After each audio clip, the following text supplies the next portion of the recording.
Well, looky here. A year ago, American scientists wrote a paper that was peer reviewed about why it's so important that the tick borne illness alpha gal syndrome is spread throughout humanity. I'm Odessa Orlowitz, and this is Liberty Talk Canada. So it says in their study the bite of the Lone Star tick spreads alpha gal syndrome, a condition whose only effect is the creation of severe but non fatal red meat allergy. Well, we already know that's not true. Some people are dying of it.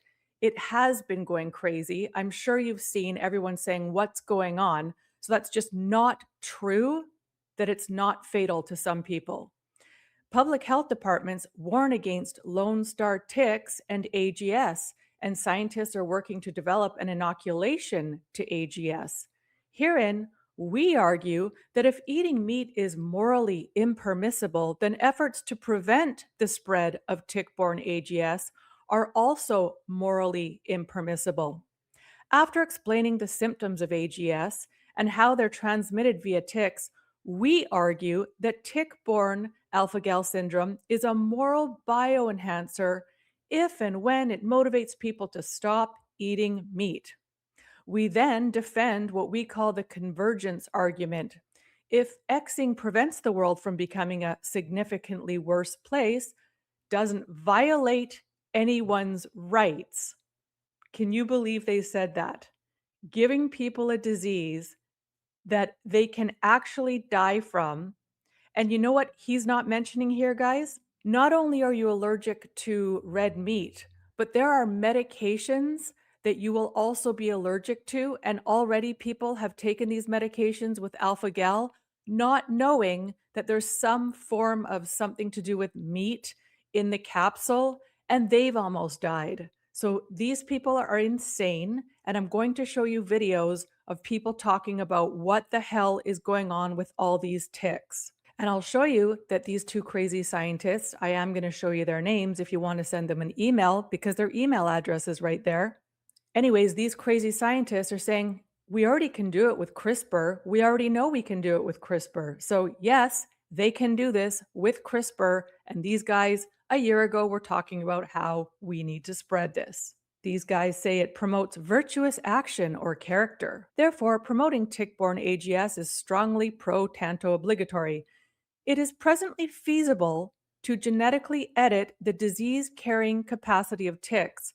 If this practice can be applied to ticks carrying AGS, then promoting the proliferation of tick-borne AGS is morally obligatory, and these guys actually teach at universities. This is the type of people that are teaching our children. And here you see it's written by Parker Crutchfield and Blake Harris. And Parker's address is parker.crutchfield@wmed.edu. Feel free to send him an email. He's with the Department of Medical Ethics, Humanities, and Law at Western Michigan University, Homer Stryker, MD, School of Medicine, Michigan, USA. And while you're at it, you may as well CC Blake Harris. He's also with Medical Ethics, Humanities, and Law at the same university.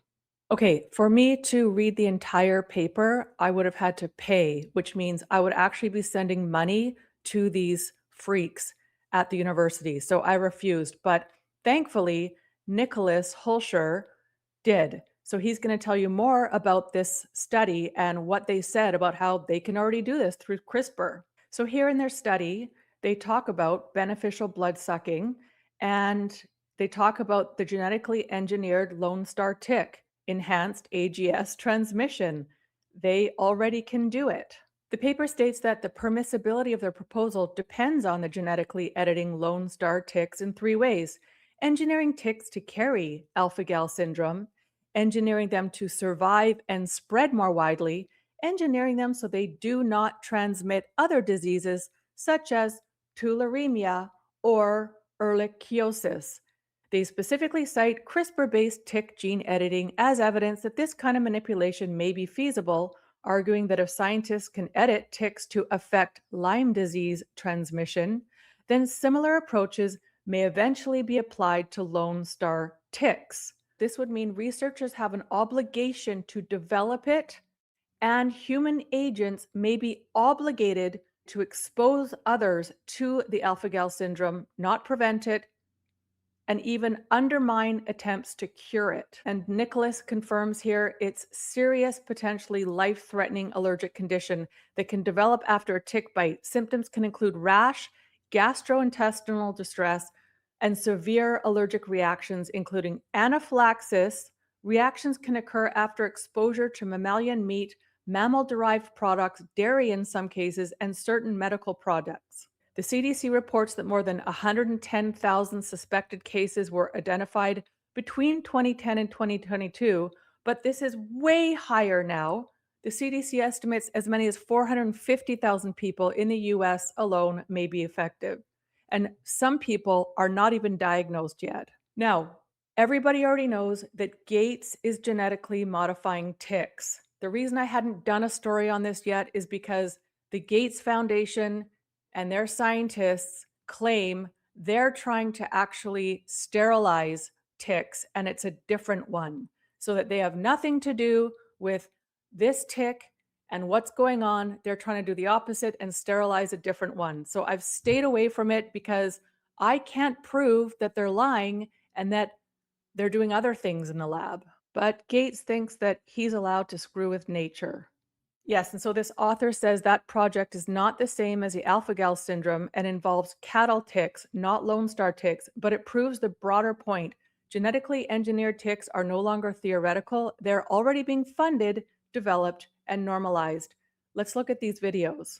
So this forum post, and I'm going to put it directly on the screen, and I'm going to read it word for word. It says this, quote, "I work for a private charter company in Ontario, Canada. The company handles booking and chartering flights across Ontario mainly. We are paid to spread ticks by air. It happens twice a year, early spring and early fall. This year, we've been hired to do it earlier. The company receives the ticks in boxes.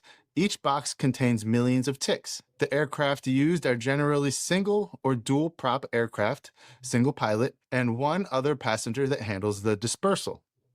It pays a lot, and I mean a lot. Generally, the ticks are dispersed in several specific regions in Ontario, and it's always the same regions each and every year, thus far.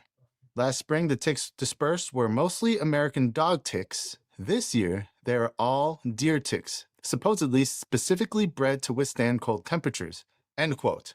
So that post was from March 16th, 2 weeks before Snopes said that this story originated. All right, and it's pretty interesting. Here we have a whistleblower saying that they are paid to disperse ticks across Canada. Okay, so I'm going to stop him there because after that, he talks about interesting that farmers are finding boxes of ticks all over the states. Now, the other reason why I hadn't done this story yet is when I really looked into it, it was very difficult to actually find a farmer who said his name on camera and showed a box full of ticks. The only video I could find, and I did my research on it, it turns out a lot of people in the comments said, those aren't ticks, those are ants. So I can't find a video that actually shows boxes of ticks, but we do know that pilots are hired, I mean, Bill Gates admits it, to drop ticks all over woodlands and farmland to declare that they're trying to sterilize ticks. So we do know that they have the capacity to drop ticks on us, and they've already been doing it, but they're saying it's to sterilize ticks. But now all of a sudden, alpha gal syndrome is skyrocketing. Now take a look at this video of a man who just got it, and another video of a gentleman talking about how they used to go in the forest and get bit by ticks all the time as kids. Nobody got alpha gal. Why all of a sudden is alpha gal skyrocketing? It doesn't make sense. My question I ask you, what purpose do ticks have? Look at my face and my neck.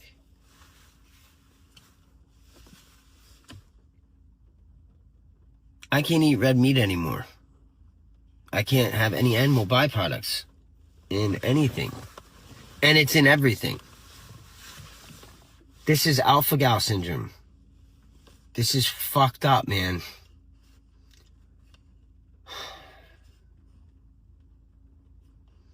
Fuck ticks. I love to go hiking. This is fucking crazy.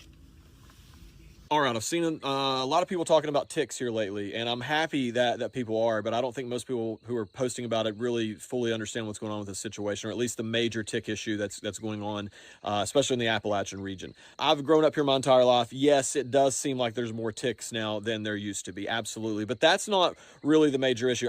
We used to be covered in ticks growing up, and we just pick them off of us, you know, but the concern now is this tick right here. It's called the Lone Star tick, and it carries this disease called alpha-gal. This is the major issue right now. I've lived here my entire life. It seems to me as if this just popped up out of nowhere. Okay, and I know a kid as young as 7 years old who has this. Can't eat red meat for the rest of his life. Just a kid playing out in the woods. So my question is where did this come from? Where did it come from? Was this created in some way? Help us out here in the Appalachian region. We don't know what's going on, because when we were little, you just picked them off, and people can say it's gross, whatever. If you live in a city, that's fine. I don't care about that. But there wasn't like a long-term health. I mean, Lyme's disease, but it wasn't prevalent. This is like I'm telling you, everywhere. I know dozens of people who have alpha-gal.